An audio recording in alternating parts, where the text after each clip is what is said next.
Hi అండి. నమస్తే. నేను మీ శ్రీలక్ష్మి. వెల్కమ్ టు చిన్ని కిచెన్ అండ్ వ్లాగ్స్. టుడే మన రెసిపీ వచ్చి ఈ ఉగాదికి ఎక్కువ హడావిడి లేకుండా 2 రకాల ప్రసాదాలని ఎలా ప్రిపేర్ చేసుకోవాలో మీకు చూపించబోతున్నానండి. చాలా తక్కువ టైంలో ఈ 2 రకాల ప్రసాదాలని ప్రిపేర్ చేసుకోవచ్చండి. ముందుగా రవ్వ కేసరిని ఎలా ప్రిపేర్ చేసుకోవాలో చూద్దాం. ఇప్పుడు స్టవ్ మీద ప్యాన్ పెట్టుకొని దానిలోనికి 1 కప్పుతో కప్పున్నర వరకు బెల్లంని యాడ్ చేసుకోవాలి. తర్వాత 5 నుంచి 6 టేబుల్ స్పూన్ల వరకు వాటర్ని యాడ్ చేసుకొని ఈ బెల్లం మొత్తం పూర్తిగా కరిగేంత వరకు కరిగించుకోవాలి. దీనికి పాకం రావాల్సిన పని లేదండి, బెల్లం కరిగిపోతే సరిపోతుంది. ఇప్పుడు స్టవ్ని ఆఫ్ చేసుకొని వేరే ప్యాన్ని స్టవ్ మీద పెట్టుకొని దానిలోనికి 2 టేబుల్ స్పూన్ వరకు నెయ్యిని యాడ్ చేసుకోవాలి. ఈ నెయ్యి కరిగిన తర్వాత దానిలోనికి కొన్ని జీడిపప్పు, కొన్ని కిస్మిస్ వేసుకొని ఇవి కలర్ చేంజ్ అయ్యేంత వరకు వేయించుకోవాలి. ఇవి కలర్ చేంజ్ అయిన తర్వాత వేరే బౌల్లోనికి తీసుకొని సపరేట్ చేసుకోవాలి.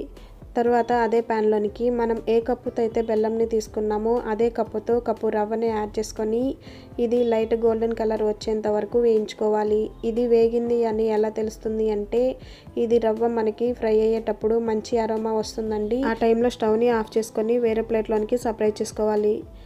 తర్వాత అదే ప్యాన్లోనికి 3 కప్పుల వరకు పాలని యాడ్ చేసుకొని ఇవి రోలింగ్ బాయిల్ అయ్యేంత వరకు మరిగించుకోవాలి. ఇక నేను ఈ రవ్వ కేసరిని నైవేద్యంగా ప్రిపేర్ చేస్తున్నానండి, కాబట్టి పాలతో ప్రిపేర్ చేసుకుంటున్నాను.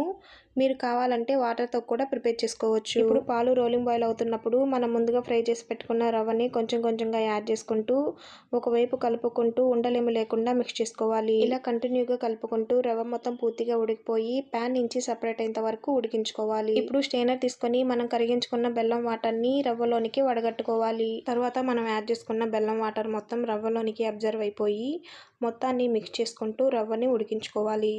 ఇప్పుడు మనం యాడ్ చేసుకున్న బెల్లం వాటర్ మొత్తం అబ్జర్వ్ అయిపోయిన తర్వాత దానిలోనికి మనం ముందుగా ఫ్రై చేసి పెట్టుకున్న డ్రై ఫ్రూట్స్ని 2 టేబుల్ స్పూన్ నెయ్యి, 1/2 టేబుల్ స్పూన్ యాలకుల పొడిని యాడ్ చేసుకొని ఒకసారి మిక్స్ చేసుకోవాలి. ఇప్పుడు దీనిలోనికి 1/2 టేబుల్ స్పూన్ వరకు ఫుడ్ కలర్ని యాడ్ చేసుకోవాలి. ఇది ఆప్షనల్ మాత్రమే.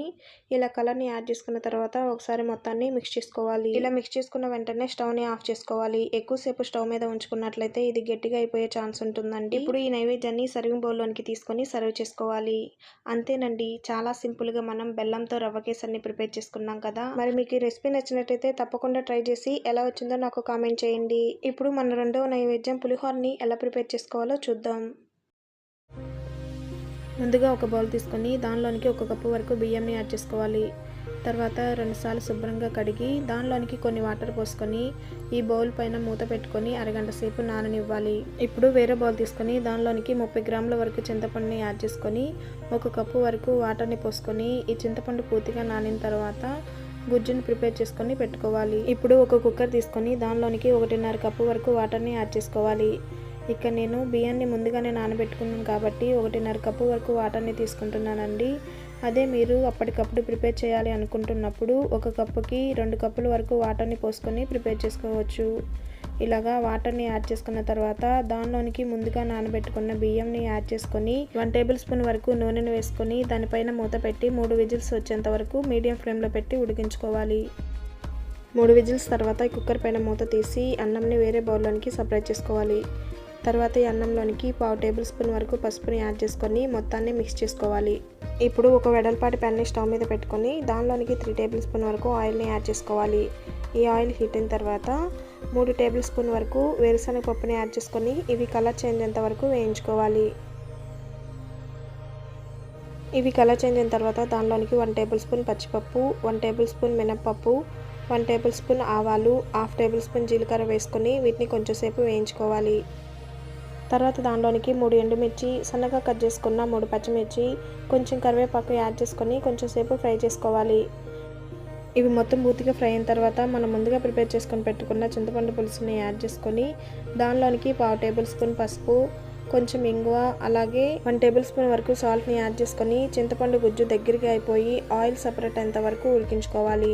ఇలా ఆయిల్ సపరేట్ అయిన తర్వాత స్టవ్ని ఆఫ్ చేసుకొని చింతపండు గుజ్జు మొత్తం చల్లారేంత వరకు పక్కన పెట్టుకొని ఆరనివ్వాలి. ఇప్పుడు వేరే ప్యాన్ని స్టవ్ మీద పెట్టుకొని దానిలోనికి 1 టేబుల్ స్పూన్ పచ్చిపప్పు, 1 టేబుల్ స్పూన్ మినపప్పు, 1 టేబుల్ స్పూన్ ధనియాలు, 1/2 టేబుల్ స్పూన్ మెంతులు వేసుకొని ఇవి కలర్ చేంజ్ అయ్యేంత వరకు వేయించుకోవాలి. ఇలా కలర్ చేంజ్ అయిన తర్వాత దానిలోనికి 4 ఎండుమిర్చిని వేసుకొని వీటిని కూడా వేయించుకోవాలి. చివరిగా దానిలోనికి 1 టేబుల్ స్పూన్ వరకు నువ్వుల్ని యాడ్ చేసుకొని వేయించుకోవాలి.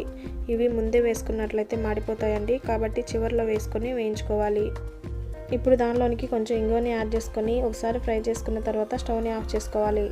ఇప్పుడు ఈ దినుసులు మొత్తం చల్లారిన తర్వాత బ్లెండర్లోనికి యాడ్ చేసుకొని పౌడర్ లాగా మిక్సీకి పట్టుకోవాలి. ఇలా ప్రిపేర్ చేసుకున్న ఈ పౌడర్ని మనం చింతపండు గుజ్జు వేయడానికి ముందుగానే అన్నంలోనికి వేసుకొని ఇది ఒకసారి మిక్స్ చేసుకోవాలి. తర్వాత దానిలోనికి చింతపండు గుజ్జుని యాడ్ చేసుకొని మొత్తాన్ని మిక్స్ చేసుకున్న తర్వాత సర్వింగ్ బౌల్లోనికి తీసుకొని సర్వ్ చేసుకోవాలి. అంతేనండి. మరి మీకు ఈ రెసిపీస్ నచ్చినట్లయితే తప్పకుండా లైక్ చేయండి. మీ ఫ్రెండ్స్ అండ్ ఫ్యామిలీ మెంబర్స్కి షేర్ చేయండి. ఇలాంటి మరిన్ని ఇంట్రెస్టింగ్ రెసిపీస్ కోసం మన ఛానల్ని సబ్స్క్రైబ్ చేసుకొని పక్కనే ఉన్న బెల్ ఐకాన్ని టచ్ చేసినట్లయితే నేను పెట్టే ప్రతి వీడియో నోటిఫికేషన్ ద్వారా మీ హోమ్ పేజ్కి వస్తుంది. Thanks for watching this video. Bye friends.